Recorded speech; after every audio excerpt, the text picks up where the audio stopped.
Hi guys, it's 9 a.m. It's already hot and it's harvest day. I've got a lot of things that have just been sitting and needing to be gathered. I'd hate for them to go to waste. So I'm gonna start with my echinacea. We're gonna do some herbs and then we'll get to beets, lettuces, celery, broccoli, I forget what else, we'll figure it out. Here's my echinacea. I inherited this plant from my mom. If you're new here, this is my childhood home and I took over my mom's garden 2 years ago. So some of these things, oh, look at that bee. Some of these things are hers. Look at these guys, or these gals really. I bet that's one of mine. My beehive is really close to here. So my first year tending this garden, I did not take advantage of the echinacea. I enjoyed looking at it. But I didn't realize that I should be using it because it's great for boosting immune function. So I'm going to turn this into a tincture. I'll show you up close how I'm harvesting this. When you're harvesting the blooms, you want to go right above the next flower nodule. So see how here it meets the stem and there's another flower here. I'm going to cut just right above there. And then the leaves and stems are beneficial, so I'll use both in my tincture. I think this will be plenty for my little tincture project, and I've still got so many more ready to bloom. All of these are just about to open up. So there will be a lot more for the bees. I'm gonna get the rest of the things that I need that are in the upper garden before I move on down to the other sections. If you're new here, my garden's in pieces throughout the property because it follows the sunlight. So just to give you a sense of what the garden's looking like right now, here's the flower end. Oh, the calla lilies are blooming right now. They are my favorite thing that blooms in this garden. And then down at the other end are veggies. We're gonna get the very last of the broccoli.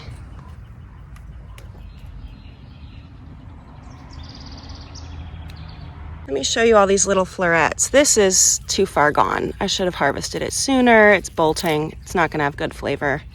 That might be for the chickens. But you can see all these plants have these little florets, and this is my second round of harvesting florets from this broccoli, all along these rows. Last year was my first time growing broccoli, and when you have that beautiful moment where you harvest the first crown, it's so satisfying. But then I also realized, oh wow, that was a lot of time to use up this space for one harvest and one serving of veggies for my family. So realizing that these little florets will keep coming was a really nice bonus. I usually harvest about 2 rounds of them before I pull the plants.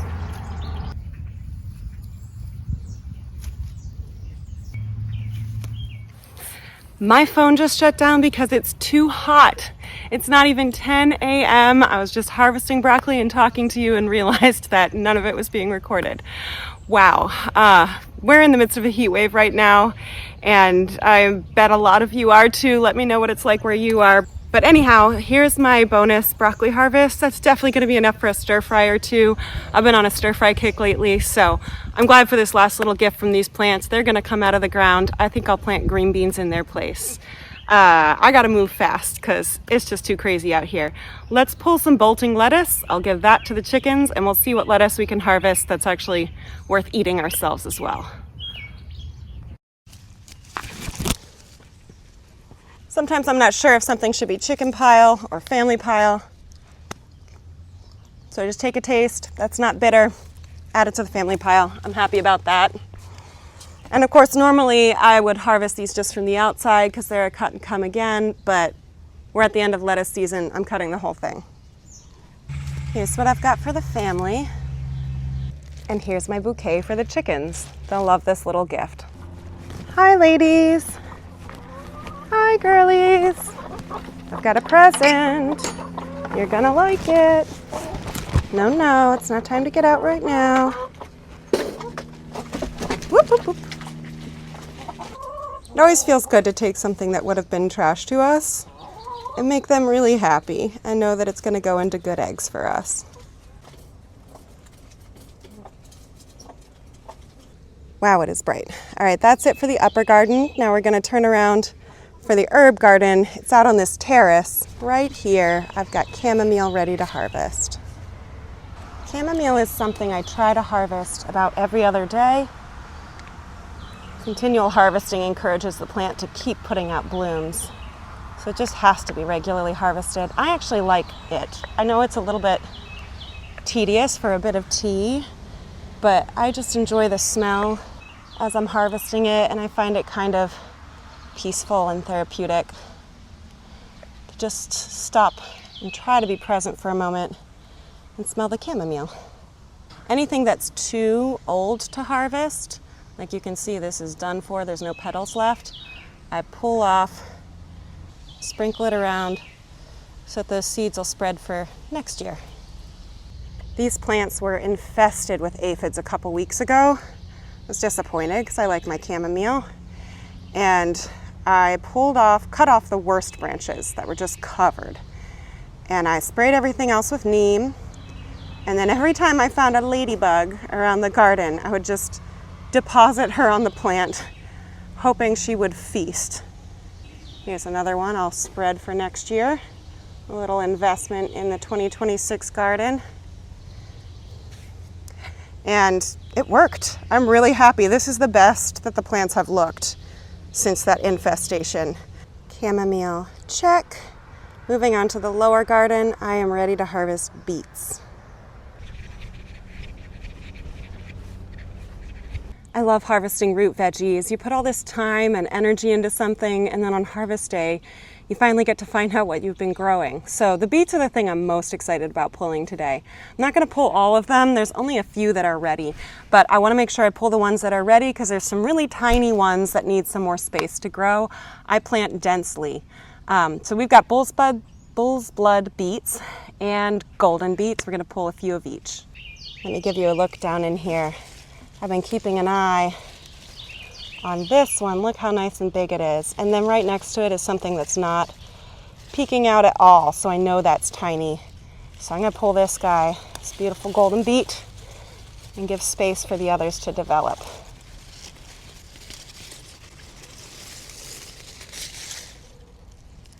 Pretty color.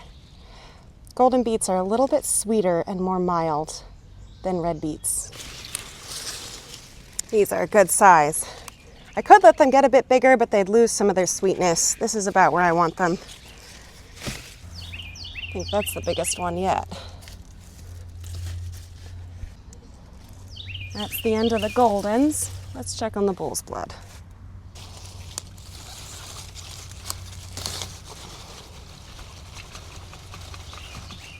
There's the largest bull's blood beet.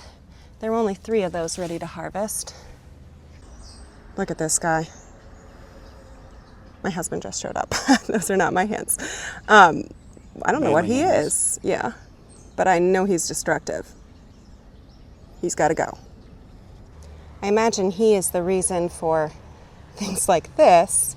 If you know who he is, let me know, because he's new to me. I was dealing with leaf miner damage and managed to keep it mostly at bay by taking off the infected leaves and spraying periodically with neem. So things aren't looking too bad here, but I do need to keep an eye on them. I'm ready to harvest a little bit of celery. I don't know what kind of magic is in the middle of this bed, but the celery is definitely much stronger in the middle than on the edges. Maybe it's just moisture retention. So I'm just gonna go down into the middle here and harvest some of the largest outermost stalks. The ones that look good and ready. This is my first year growing celery, so it feels really cool to be harvesting it. This is just the second time that I've cut any. I cut a little bit with you last week when I made that chicken stew.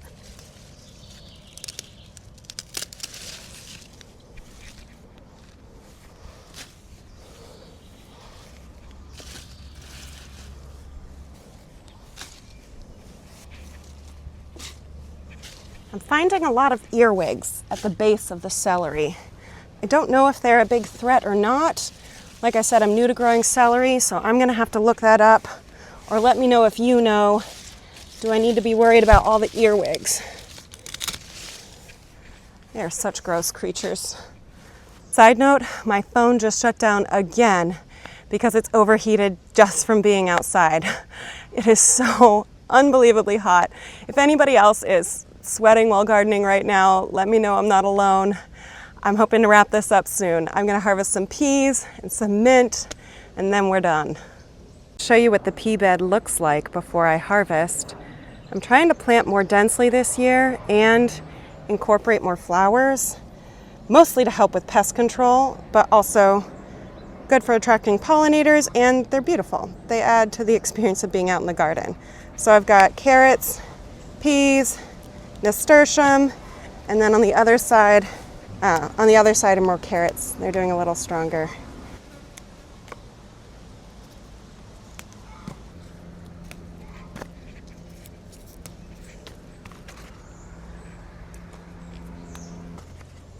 Some of these are more developed than ideal. These are supposed to be picked while flat, but I'm okay with that. The flavor's still gonna be good, and I just can't allow the garden to completely rule my life. If I were gonna harvest everything at the ideal time, it just would throw the rest of my life out of balance. I'm gonna harvest just a few nasturtium to throw into our salad tonight. Everybody will pick around it. But I'll eat it for the fun of knowing that I'm eating my nasturtium, and that'll be good for me.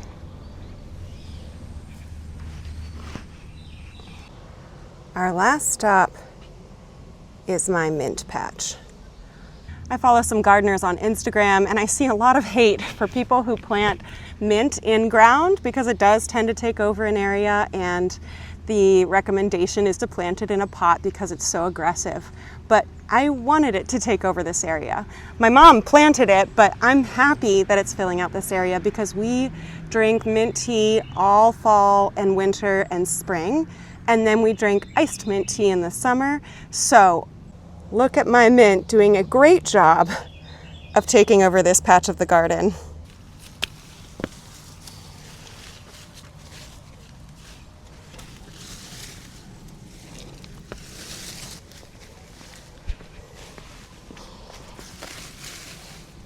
I don't think this basket can handle anymore. I'm ready to call it a day.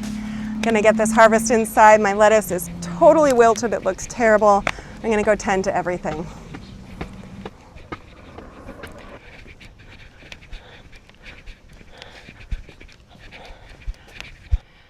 When I was a kid, this house did not have air conditioning. My parents added it when they were empty nesters. I am so glad it's air conditioned now. Let me show you our haul for the day. Here is the morning's work. This is the mint, mojito mint and apple mint. Got a lovely bouquet of celery. This is my first real celery harvest. I just pulled a few stalks for cooking once. This is going to be washed, and then I'll wrap it in a very damp paper towel and put it in a plastic bag, and it'll keep that way in the fridge for a couple months. This lettuce is definitely starting to wilt. I'm gonna go soak it in water as soon as we're done here, and it'll probably become Caesar salad today. Broccoli, definitely bound to become a stir fry. Peas are bound for stir fry as well. This is gonna be added to some salad. Echinacea, like I said, will be dried and tinctured. German chamomile will be dried and added to my tea shelf. And then we have golden beets and bull's blood beets. I'll probably turn the golden beets into a beet and goat cheese salad. It's the kind of thing John and I will love. The kids won't touch it, but I don't worry about that. And then the bull's blood beets, I've seen some recipes for a beet jam that people say is really good on hamburgers. The older I get, the more I'm starting to like things like that would sound horrifying when you're a kid. Things that kind of dance along the sweet and savory lines. So I think I'm gonna give that a try. Thanks for joining me in the garden. If you're gardening, let me know what you're harvesting right now. I love knowing what people are growing in different zones. Oh, my kids are home. Things are a little more crazy here. And yeah, I look forward to sharing more with you next week. Until then, bye.